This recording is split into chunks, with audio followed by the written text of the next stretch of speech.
Good morning. How you doing? I'm ready too. Okay.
Good morning, everybody. Good morning. Good morning, everybody. Good morning. Hi, how are you doing? You doing good? Yeah, I'm doing good too. Hi, my name is Carol Ann. Oh, okay, thanks. My name is Carol Ann, and I am your host for today's service. And hello out there in Zoom land and Facebook land. Welcome. We're welcome. We're glad you're here. So, Jody, shall we sing a congregational song? Let's do it.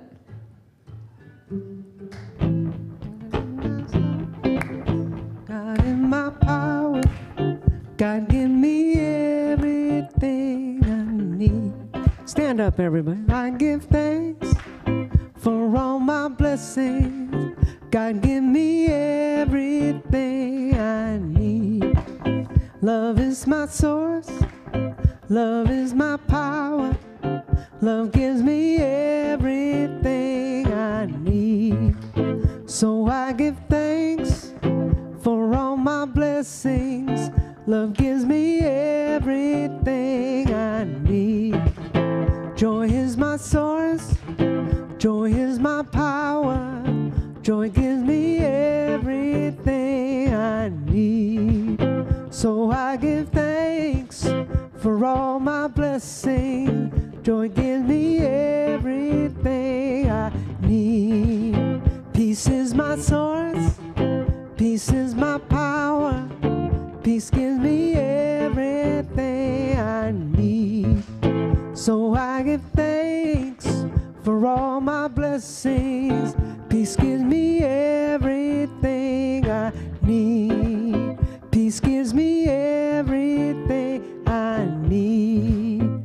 Peace gives me everything I need. Thank you, Jody. Thank you so much. So we, we're all doing this exploration teams, and people are 44 people. Can you imagine? 44. Thank you, Michael. It is a feat that 22 or so people here at Seal Beach and 22 or so people from Namaste have come together to forge a way to unite our communities. Oh my gosh. And so every week, and I share that with you because every week we do a say? Invocation. And we commonly, our invocation has been the same for quite some time. But we are changing it today. And I wanted to give you just a little heads up about that. The exploration teams have created a transition invocation that is apropos to what we're doing now. Namaste is using that same invocation, and we are using this invocation here. And so, John, would you please put the invocation up? And it's titled, The Exploration Vision Statement. So let's say this together for the very first time. And we'll take our time, okay? Through mindful and respectful exploration, we are creating a healthier foundation that supports and engages a whole beloved community equipped to launch new strategies for a thriving spiritual center. Wow. Wow. Right? Big stuff. Yeah. Can I hear an amen from everybody? Thank you. Thank you all. Today we have our beloved Reverend Catherine Bonin, who's back with us. I didn't have a chance to be here when you did that ritual, which was such a beautiful thing. Thank you for that. And of course, Jody Siegel, right? Our beloved Jody Siegel, right? And Sylvia Hungerford is our practitioner. Beautiful and beloved Sylvia. So we have a few announcements. Eileen, would you like to come up and do an announcement?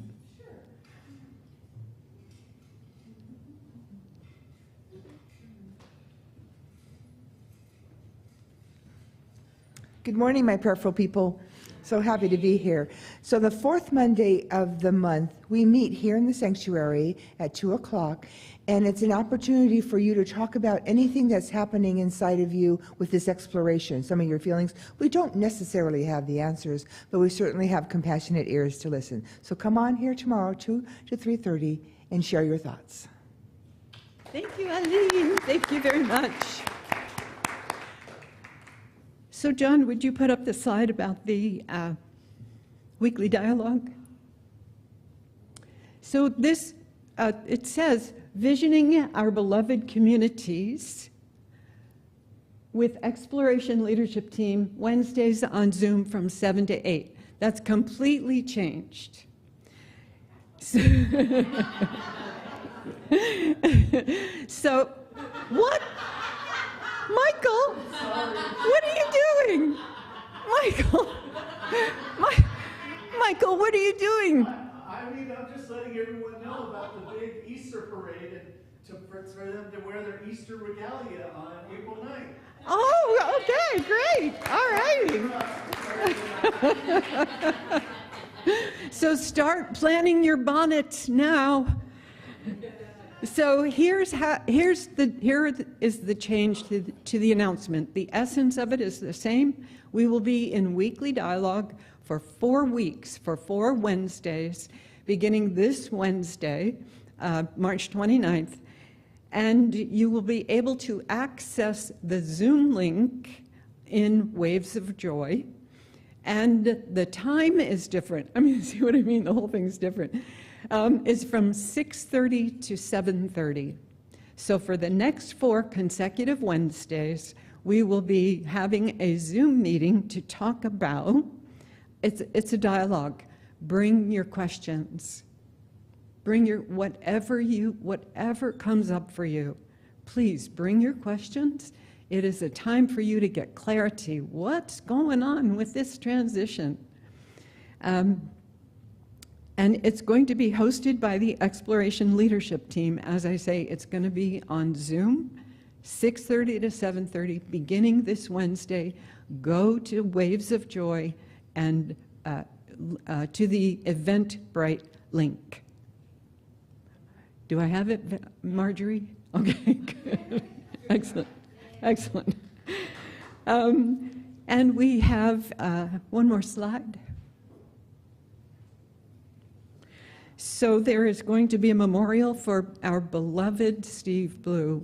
For those of you that don't know Steve, he was a phenom when it comes to music and just a general joy to have here in our community. It is really sad to have him pass. There will be a celebration on April 22nd at 1 o'clock, and I'll see you all there.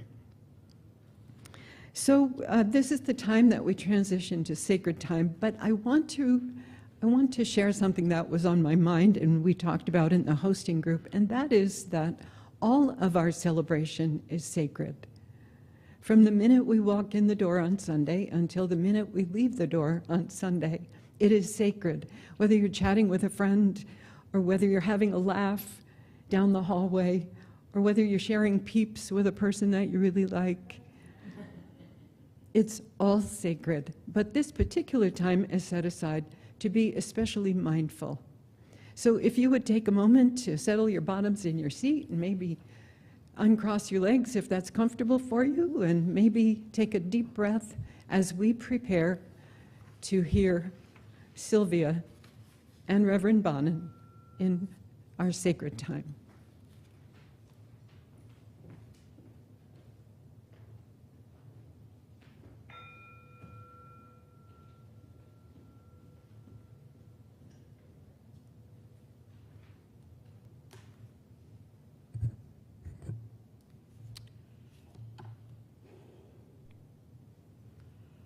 Let's just all take a breath.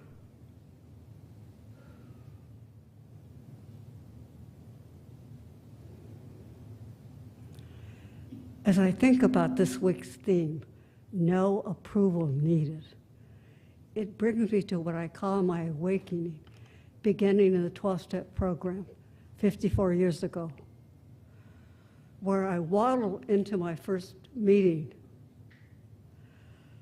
feeling unworthy and unacceptable. I quote a message from the AA passage, from the AA book, which Overeater Anonymous studies. Acceptance is the answer to all my problems. When I am disturbed, it is because I find some person, place, thing, or situation unacceptable to me. When I went to OA 54 years ago, I felt unworthy, unacceptable to myself and others. Through the OA program, I grew and developed some self-esteem. Moving forward to 1984, I began what I call my soul's journey, where I found my home in science of mind and its principles. I began practicing these principles, developing more self-awareness, my worthy and acceptance. Through OA, I came to believe in a power greater than myself, which I call God.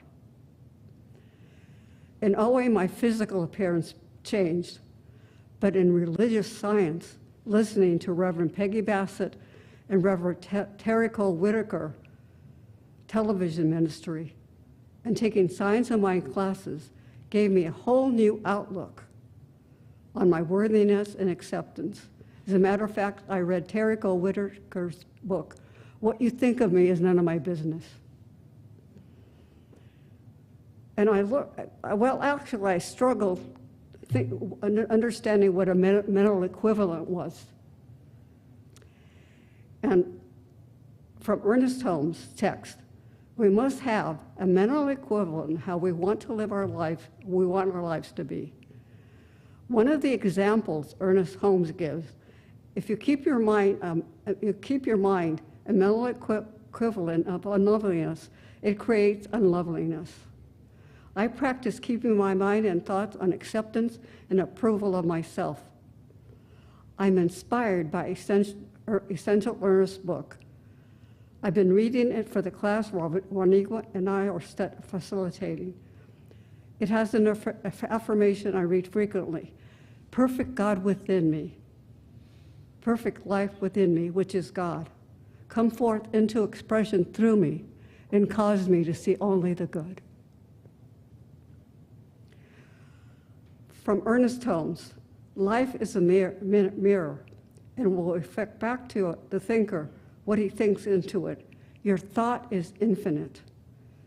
Reading the Essential Ernest has revitalized my practice of the science of mind principles.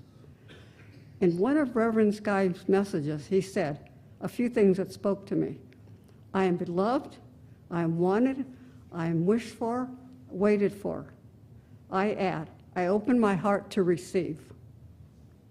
He also said, however it may appear, God is at work in every experience, challenge, and opportunity. These are tools in my spiritual toolbox. When I embrace my own worthiness, I stop seeking approval from others. As children of the divine, we are inherently worthy. I speak from my heart, recognizing we are individualized expressions of God, expressing the unique purpose that we came to be.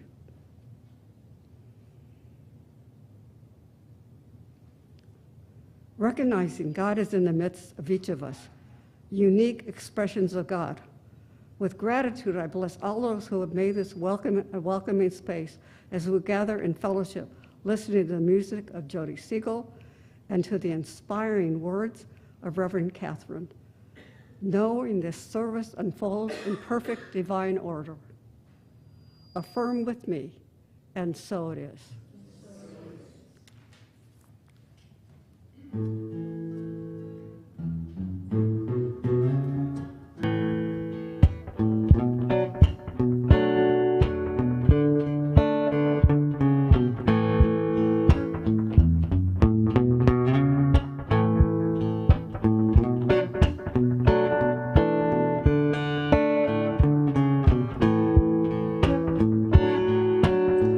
I feel the weight of this world wearing me down, and I wonder where peace can be found.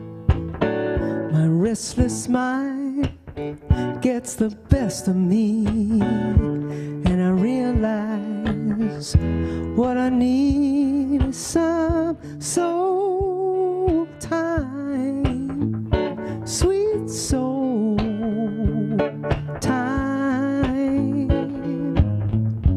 Listening in the silence to the voice within, feeling that connection that has no end. Peace fills this heart of mine when I get that soul time. Yeah, yeah. I take a deep breath and I let it all go. Watch myself fall into the flow. I search the world behind closed eyes for a glimpse of that guiding light at some soul time, sweet soul time. Listening in the silence to the voice within, feeling that connection that has no end. Peace fills this heart of mine when I get that soul time. When I tune into my higher self, I know I don't need anything else. Yeah, yeah.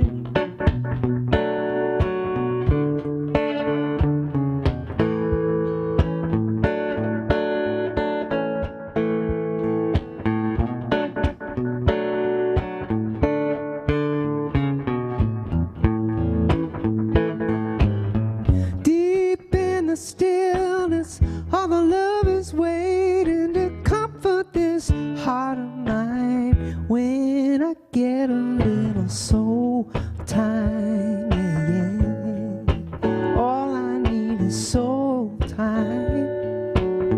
Don't need nobody's approval in soul time. No, no. All I need is some soul time.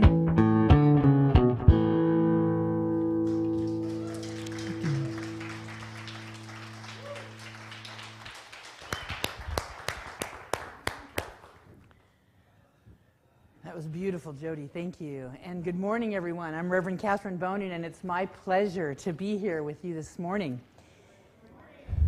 So I like to start with a joke. You ready to laugh? So why did the insecure person take flowers to a walrus? He wanted a seal of approval. See, nobody can give us a seal of approval because that has to come from within, right? And even though we all know this, we still look outside of ourselves for approval, for love and for acceptance. All month long, I understand you guys have been talking about cultivating authenticity and how that empowers us to step into life fully, to have integrity, to love ourselves more, just the way we are. And to do that, we have to embrace our own worthiness.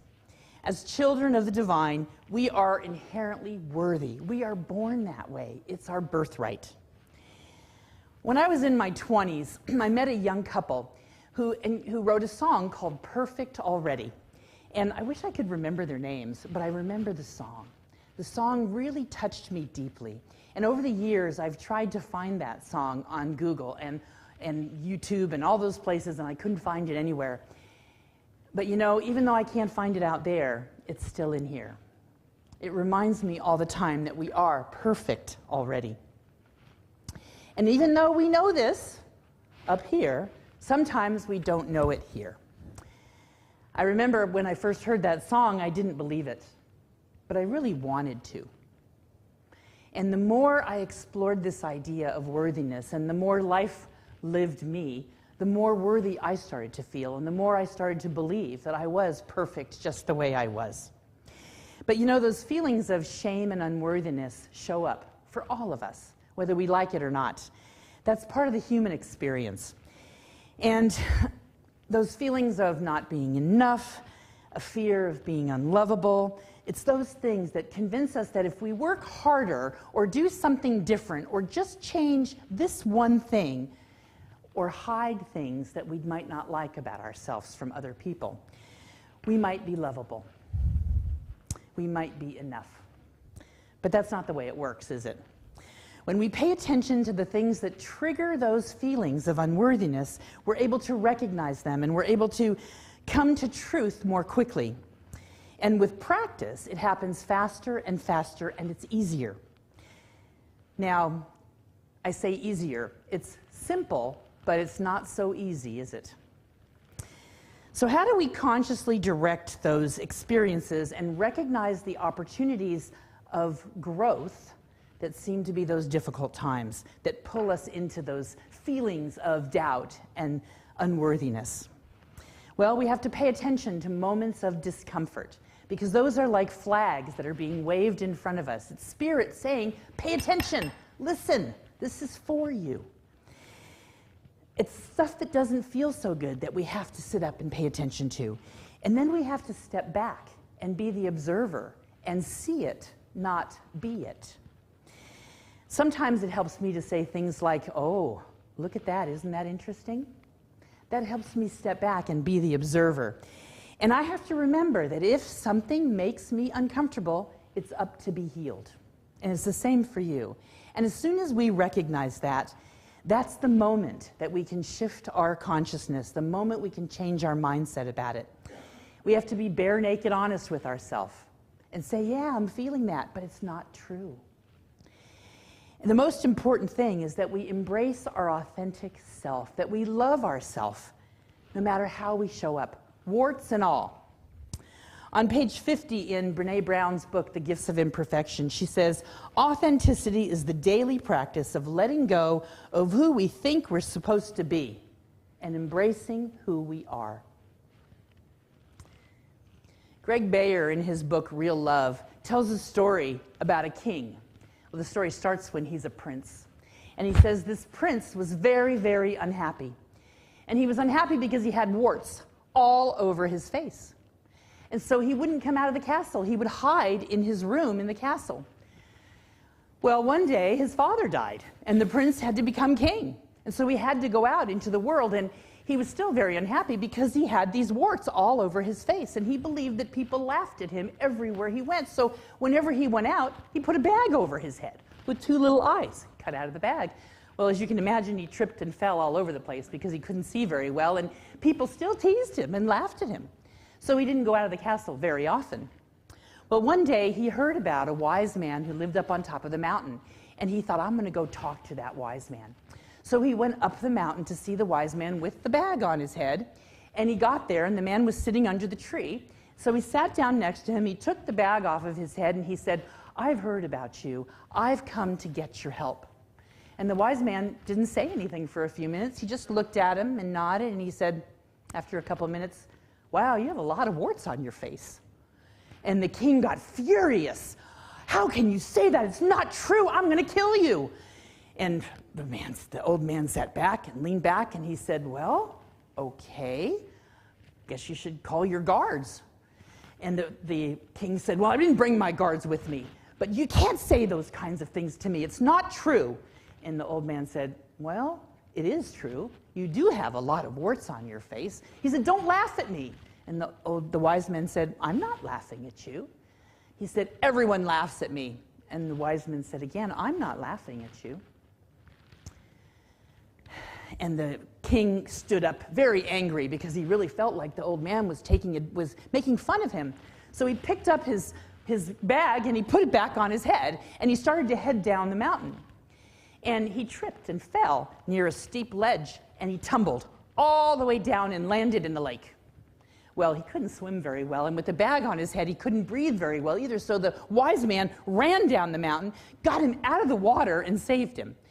And he took the bag off of the king's head, and the king was spurting and trying to catch his breath. And the king said, why did you save me? And the wise man said, well, because you're the king, and there's nothing wrong with you.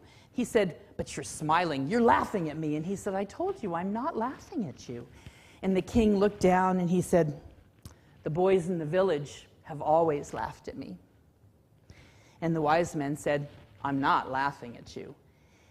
And then the king felt something was really different about this wise man, and so he looked at him, and in that moment he realized that the wise man had warts all over his face too, but he hadn't seen them before. And the king said to the wise man, "Well, you have warts on your face too." And the wise man said, "Yes, I do." And the king said, "Do people laugh at you?" And the wise man said, "Well, some people do, and I don't really pay too much attention to that because I have found my people, the people who don't see the warts and who love me just the way I am, warts and all." And the king said, "Wow, do you think if I didn't wear my bag over my head, people would accept me the way I am?" And the wise man said, "I'm sure that they would." And the king said, "Well, maybe I'll start by not wearing the bag on my head when I come see you." And the wise men said, "How about this? How about you leave it here when you go down the mountain and back to your kingdom?" And the king thought about it for a while, and he said, "All right, I'll try it." Well, the king got back to his kingdom, and it was more beautiful than it had ever been before because now he could see everything. And some people still laughed, but he found his people who accepted him for who he was, warts and all, and he was finally happy. Well, you know, like that wart king, we've learned to hide the things about ourselves that we're embarrassed about, the things that we don't like so much about ourselves. We believe that people express more affection and give us more attention when they think certain things about us. But it's not true because we're not being authentic. We're not being real. Hiding under bags, maybe we briefly feel safer, but we also feel very alone, like that king did. So when we can love and accept ourselves in a genuine way and let go of conditions and let go of the need for approval from someone or something out there, we start to truly love ourselves unconditionally. And that means accepting, appreciating, celebrating all of who we are. Remember the Velveteen Rabbit? That horse with its hair rubbed off? So loved. We love the warts, we love the bald spots, we love the extra pounds we carry, whatever it is. When we cultivate authenticity, it's not about becoming something different than we already are. It's about fully embracing and accepting everything that we are, leaning in and letting go of those old limiting thoughts and beliefs, and standing in our own personal truth and our own power. And by taking this up as a practice, we have the courage to be vulnerable. We have the courage to show people who we really are, and the courage to stand in the truth and the love of the reality of who we are in our own authenticity. And like the wart king, sometimes we don't want others to discover who we really are, because shame is a feeling that we feel when we think that something's wrong with us. It's different from feeling badly about our words or something that we might do. It means we feel bad about who we are. We think somehow we're flawed, but we're not. We see that everywhere we look in the Bible. There's a beautiful passage in the Hebrew Bible, the Song of Solomon. It's chapter 4, verse 7 that says, "You are altogether beautiful. There is no flaw in you." And the science of mind teaches us that we're spiritual beings made in the image and likeness of God, that is inherent in our worth. We're perfect already because our life is the life of God unfolding. And it can't not be perfect. It can't not be whole. It can't not be complete. Can you imagine thinking God not being perfect? Thinking God's not perfect or whole or complete? There's nothing lacking in God. There's nothing lacking within us when God created us. There's nothing lacking in us when we were born as newborns, and there's nothing lacking in us now. So what happens when we can actually embrace the parts of us that we feel are less than perfect? Things get better, and that's a promise. In Matthew chapter 13, verse 11 and 12, we're told, "For to him who has will more be given, and he will have abundance. But from him who has not, even what he has will be taken away. Now, yes, this can be about money and stuff, but it's also about self-worth. Do you know how amazing you are? Do you have any idea how amazing you are just the way you are? Do you believe it? Do you really believe it? Because we create from feelings. If we love ourselves unconditionally, warts and all, we create more love and more acceptance in our lives. What we think about, we bring about, and we don't need to look for that approval or that acceptance anywhere out there. Like everything else, this is a spiritual practice, and noticing it helps us cultivate our authenticity. And this is really important. We can't beat ourselves up when we realize that we're feeling unworthy or sorry for ourselves or upset about something that we did, because we are not what we do. We are who we are and what we know about ourselves. So when we feel ourselves triggered, if we can just stop and notice it, and then recognize that this is not the truth of who we are, and stand in our truth, we create space for light. We create space for truth. No longer accepting those judgments, we have an opportunity to grow and become more of who we already are, and to show the world that authentic self. So here's a tip. Sometimes when we have trouble moving through stuff, it helps to stop, breathe, maybe write, journal a bit, perhaps do a dialogue exercise, and talk to somebody that you love and respect. Talk to a partner, talk to a minister, a practitioner. Talk to someone who can hold space for you, because as you talk it out, chances are you'll come to the truth. You'll realize that there's a false belief in there, and you'll be ready to let go of it. They're not going to tell you that truth, but they'll hold space for you and hopefully ask you the kinds of questions that will allow you to reveal the truth to yourself. Recently, I became interested in an art called kintsugi. And it translates to gold joining. Does anybody know about that? It's pretty awesome. It's the Japanese art of repairing broken things and making them even more meaningful. Broken cups, broken plates, vases, and putting them together with gold as the glue. The traditional method of kintsugi takes days, weeks, even months to complete one piece, and they sell for thousands and thousands of dollars. And one of the big lessons in kintsugi is that there's a lot of steps and a lot of waiting in between the steps, and it takes a lot of time. It takes as long as it takes. The metaphors within this craft are really profound. Things take as long as they take. Growing takes time, right? My purpose up here is to tell you stories that remind you of who you are, to encourage and support you as you lean in for that closer walk with the divine and everything that that means to you. Ministers say that we don't write talks, the talks write us. Well, this week, this talk has been writing me. I've also been working on kintsugi all week long for an upcoming workshop that I'm doing. And so, John, would you put that first slide up?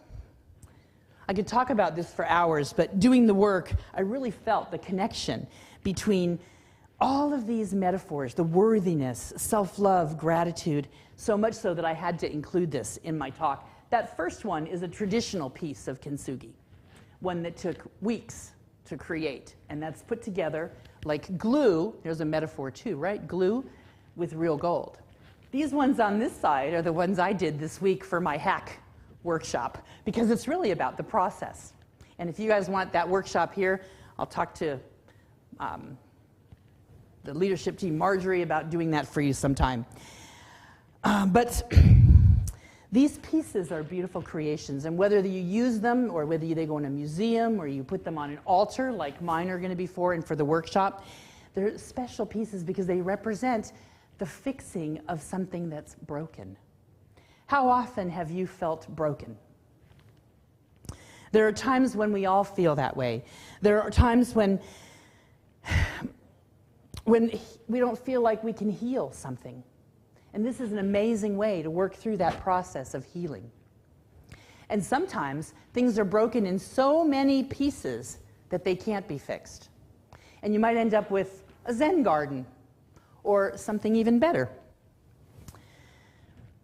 Rachel Naomi Remen, who wrote the book Kitchen Table Wisdom and My Grandfather's Blessings, tells a story about a 24-year-old man who came into her office to see her. And this man had had cancer, and he had his right leg removed up to the hip so that he could survive. And he was furious. He was angry with the entire world because he felt like at such a young age his life was taken away from him. Well, Rachel worked with him with drawing and painting and imagery and psychotherapy. And for 2 years, they worked together on a weekly basis so that he could move through that pain and that grief and that anger that he had. And all of a sudden, at about the 2-year mark, something happened. He started to come out of himself. And Rachel said, this is the time. And so she suggested to him that he start going to be of service to other people who are feeling what he felt 2 years before. Because we all know that when we're hurting, when we're really deep in pain and deep in hurt, we can't really be there for other people. But when we start to heal, it helps us heal even more when we can be supportive to other people and we can help others. So he decided to do this. So he started to go to the hospital and meet with people who were having the same kinds of surgeries, who were battling cancer, who were struggling with limitations, the kinds of things that he had dealt with. And he started telling Rachel in their weekly meetings about these people, and he started to be more uplifted and feel more empowered. Well, one day, he walked into a hospital room, and there was a woman with her back to the door, and there was light music, soft music playing in the hospital room. And he started to talk to her, and she wouldn't respond. And so he went out there, and he said to the nurses, can she hear me? Is everything okay? And the nurse said, oh, yeah, she can hear you. She's just devastated because she just had a double mastectomy. And she's just so sad she doesn't want to talk to anybody. And we can't get her to engage with life or us or anything. So we put the music on, and we hope that that'll cheer her up a little bit. He said, let me see what I can do. So he walked in there, and he started talking to her, and he started dancing around, and she wouldn't turn around. She just kept her back to him. Finally, he didn't know what to do, so he took off his prosthesis, and he started hopping around the room, waving his leg around, and he started banging his leg on the end of the bed, and she turned around to look, see what he was doing, and she started to laugh. And she laughed, and she laughed, and she said, well, if you can dance, I can too. And she stood up, and she danced with him. Well, a year later, they were sitting together in Rachel Naomi Remen's office. They were engaged. He was so happy and so proud to show his fiancée to his doctor. And she, of course, was thrilled with all the healing that was happening there. She reached into her desk drawer and she pulled out a file. And she said, do you remember these? And she opened the file, and there were some drawings that he had made the first days of his therapy with her.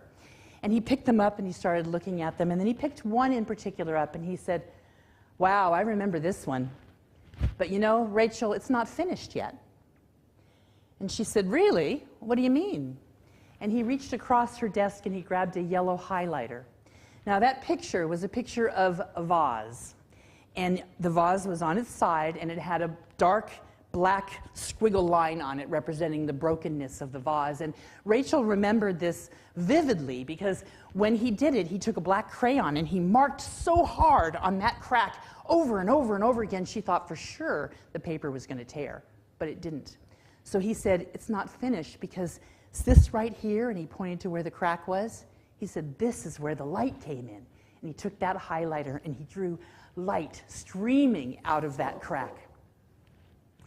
So you see, those things that seem to break us make us stronger. They create a strong foundation for us. It's simple, but not so easy. And even if it seems like we're broken into a million pieces, there's always something in it for us. When we're broken, it creates space for the light to come in. So it's time now to claim your worthiness. Accept that you are enough, perfect already, warts and all. See, worthiness isn't based on what you do. It's what you know about you. It's what you know about who you are. And it's about showing up as your authentic, true, real self. Letting go of what's not you allows you to more fully embrace what is you. There was a man at the end of his life He was laying in his bed and he was talking to his son, and he looked at his watch and he said, "Son, you're going to get this watch, but before I give it to you," and he took it off, and he said, "before I give it to you, I want you to go into town to the jewelry store, and I want you to find out what it's worth." And so the son went to the jewelry store, and he came back and he said, "Father, the jeweler told me it's worth $100. And the father said, "Well, you know, this watch was given to me by my father, who got it from his father, who got it from his father, who got it from his father. It's over 220 years old. It's got to be worth more than $100. And so he said, "Take it to the pawn shop. See what the guy at the pawn shop has to say." So the son went to the pawn shop, and he came home, and he said, "Father, the guy at the pawn shop said it was only worth $25 because it's got a big scratch on it and it's really old." And the father said, "That's not right." He said, "Why don't you take him to the curator at the museum?" So the boy was questioning his father's thinking, but he didn't want to disrespect his dad, so he did what his father asked him to do. So he went to the museum and he showed the watch to the curator, and he came back and he said, "Dad, you're never going to believe it. The curator offered me $450,000 for the watch. He said it's an antique, it's precious, and they want to add it to their antique jewelry collection." And the father said, Yeah. He said, "You know, sometimes people don't know their worth, and they settle for something less. And some people even know their worth, and they still settle for something less." He said, "My son, I want you to know your worth. Never, never settle. Know your worth." See, worthiness is an inside job. Accepting your worth will keep you from looking for it out there, because you'll never find it out there. And when we know our worth, we're open to give and to receive authentically. We can live our best life. We can live the life we came here to live. The Buddha said, "You can search the whole universe and never find a single being more worthy of love than yourself." And so my challenge to you this week is to notice when you feel discomfort. Be the observer, and instead of approaching the situation with fear or doubt, try and see it as an opportunity to love and accept yourself just the way you are, warts and all. And so it is.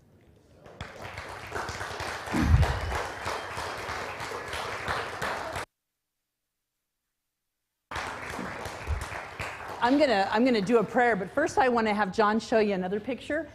The couple times I've been here before, I've told you about this beautiful young woman. Her name is Firefly. She's a musician within the CSL community.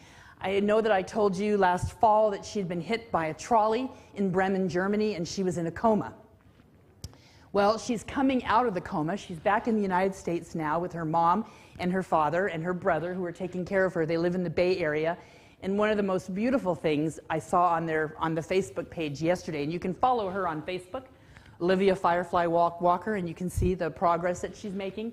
One of the most beautiful things I saw was her mother posted that Firefly is now making cooing noises, that she's recognizing people. She leans forward when they talk to her, and she can squeeze people's hand. She can blink her eyes to acknowledge yes or no. 3 months ago, none of that was possible. So she's making a lot of progress. It's slow, but it's steady. And her mother wanted me to just say thank you to everyone who's been praying and holding her in the light. Please continue to do that. We all see her dancing and singing and playing music in centers like this again. So I wanted to give you that update. And now let's pray, huh? So, connecting with my authentic self, that place within me where I know that I am one with the one with that infinite power and presence of God that lives and loves and expresses itself and experiences life in, as, and through me, just as it does in, as, and through each person here. How grateful I am for those opportunities to grow, for those moments of discomfort that allow me to see that there is something in this for me. Those moments that allow me to walk more closely with the divine, to have a deeper, more powerful relationship, to be that presence of love on this planet and to do what I came here to do. How grateful I am for the many, many blessings that show up every day in my life. How grateful I am for this spiritual community that welcomes me and everyone else here with open arms. How grateful I am for the healing that comes from seeing those broken pieces and knowing that those things make each of us stronger, allowing us to step into the truth of who we are and be more authentic, loving ourselves for everything that we are and everything that we're not, warts and all.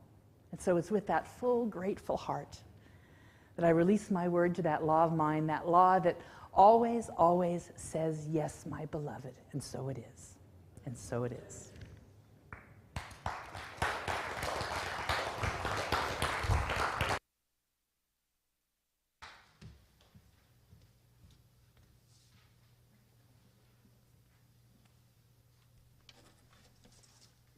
That was awesome. I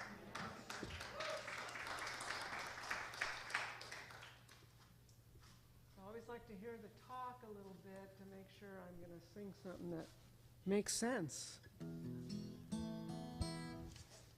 And I wanted to sing this song about that invisible supply that we all know about, that's there when we don't see it, when we need it the most, right? That's what this is called. This is dedicated to all the rain that we've had lately and the sunshine that comes after it.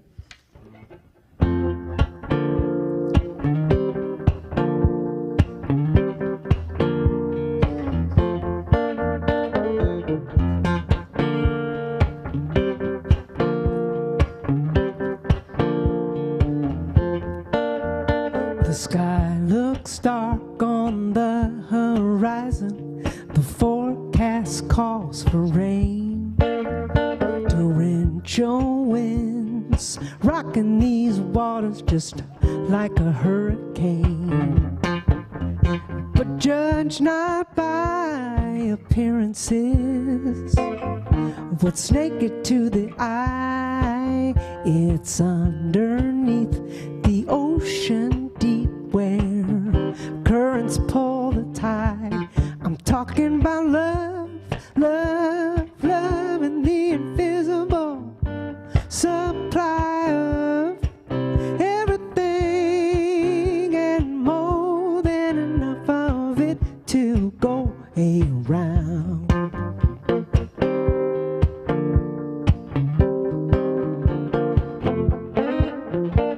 There's a place inside I go to be quietly engaged and turn my fear and apprehension into extraordinary strength. From that moment on, I'm not alone or separate from the host, knowing that truth comes by design down the open road. It's all about love, love, love, and the invisible supply of everything and more than enough of it to go around. It's all about love, love, love, and the invisible supply of everything and more than enough of it to go around.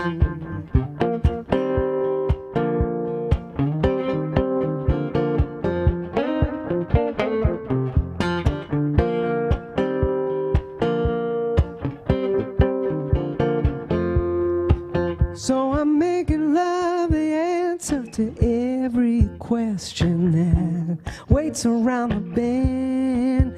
Then reflections turn to resolution again and again.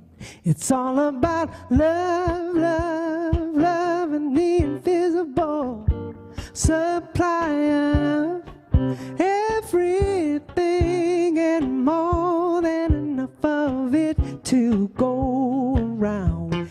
Yeah, it's all about love, love, love, and the invisible supply of everything and more than enough of it to go around. Yeah, yeah, round and round. This is my big dance number, so.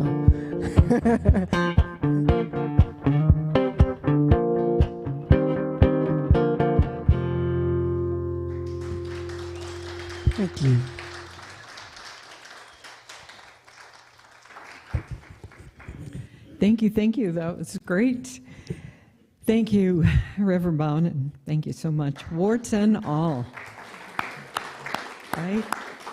And I think it also goes along with what Sylvia was sharing with us. Acceptance is the answer to all my problems today. I appreciate that. Accepting the warts and all. Let's see. Yeah, there's a slide, right? And we're doing our donation. I think there's a slide before that, John, about Interval House. After. Okay, we'll do it the other way. In nonprofit traditions, we give time, talent, and treasure, and this is your opportunity to give your treasure. Right? Where you are spiritually fed, I give my treasure here because I'm spiritually fed here. I give time, I give talent, if you want to call it that, but I also give treasure. And this is a time for us to share that. We have all kinds of ways to share. You can stuff a little money in the envelope over here, or you can put your credit card information there, or you can pay on, there's online giving, and then there's PayPal and text to give. I have my bank send a check every week. All kinds of ways that you can share your financial gift. Okay, now we're going to go to the next slide. So this month, we do a community tithe each month, and this month we have chosen to honor Interval House. It's, as it says, it's a crisis shelter and center for victims of domestic violence. And I'm just going to read the quote that's here on my sheet. I kind of like it. In honor of a month of nonviolence, actually it's a season for nonviolence from the end of January throughout April 16th. And Women's History Month, Center for Spiritual Living, CSL, Seal Beach, I'm getting a little tongue-tied here, has tithed to Interval House. Interval House provides comprehensive domestic violence services and housing programs in over 70 different languages to individuals and families in Los Angeles County and Orange County, specializing in the most underserved and marginalized communities. When a woman is in a domestic violence situation and she needs to leave immediately, she leaves every single thing behind. She needs toothbrushes, she needs hair combs, she needs personal products, clothing, she needs a place to live, she needs shelter for her children, food for her children, et cetera, et cetera. So when she leaves, if you can imagine walking out of your house, not even taking your keys with you, and needing that support, and that's what Interval House provides. So we are tithing to them this month. Yay. You know what I forgot to do is the blessing for our tithing, so let's do that now, if we would, please. And you may hold your gift to your heart, but I'm just going to hold my hands on my heart. And together we say, divine love through me blesses and multiplies all that I have, all that I give, and all that I receive. I am prospered. Thank you, God. And there are practitioners in the house. Would you please stand? And I'm going to call out each of your names. Pam is at the vestibule. June is standing there next. She helps out with the food. Janice is our forever, oh my gosh, she knows so much. Marjorie knows as much, maybe a little bit more. Sylvia, our beautiful practitioner this morning. Rachel, she's the head of the practitioners. I don't know if you knew that. Mari is a beautiful presence in our community. I'm so grateful she's here. My beloved Gina. Gina is also a host, along with Marjorie and myself. And Travis. What Travis does is a weekly meditation. You may not know that. It's a world meditation you may want to take part of. Thank you all for standing. And Mary Birch. She helps out in the audio booth. If you feel challenged in any way, you want to celebrate something, please take advantage of us. We are here to support you, to listen, to pray with you, and as you walk through whatever you walk through, we are here for you. Please use us. Okay. Do we have children? Yay! We have children. Where are they?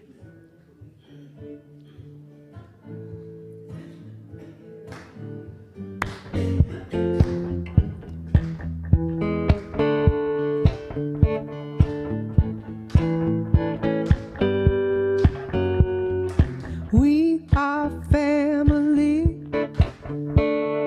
brothers and my sister and me. We are family, got all my brothers and my sister and me.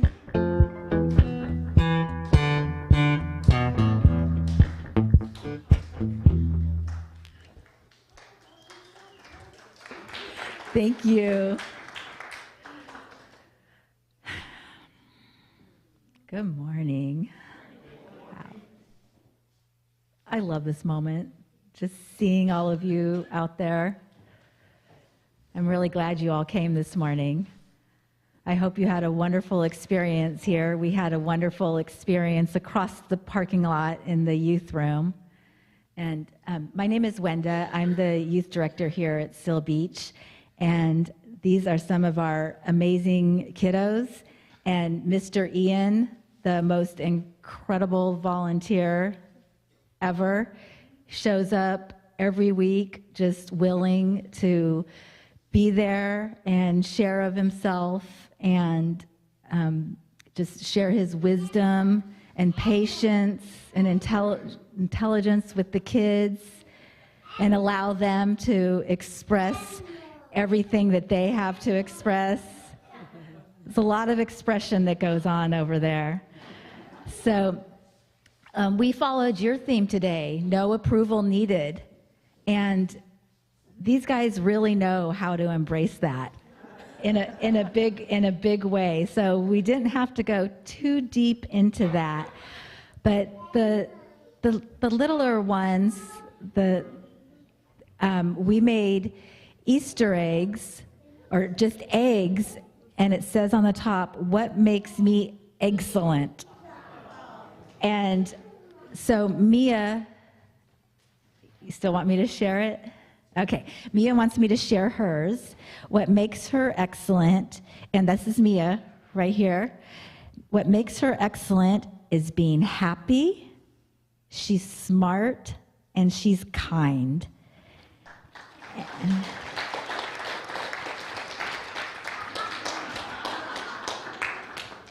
And this is Miles, her little brother, and Mia said she wanted to share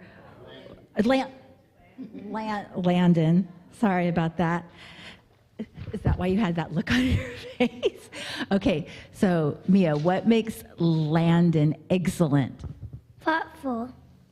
He's thoughtful. And he was thankful. And he's thankful, yes. And can you just show yours? And this is actually Miles over here. And Miles proceeded to talk about all the things that are wonderful about him, but chose not to write anything. He just spent all his time coloring his beautiful egg. And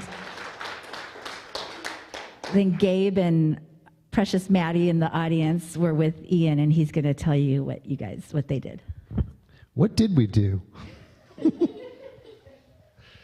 We talked about, the same thing in here about no approval needed, and explore the ways of the talents that we have, and the things that we need to let go of. And actually the kids are really, far more developed, and there's a lot less that they're holding on to than you would expect. So they're just wonderful.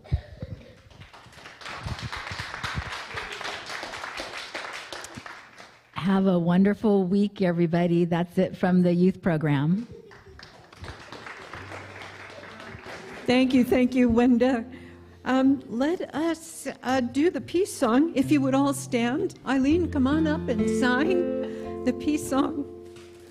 Oh, let there be peace on earth, and let it begin with me.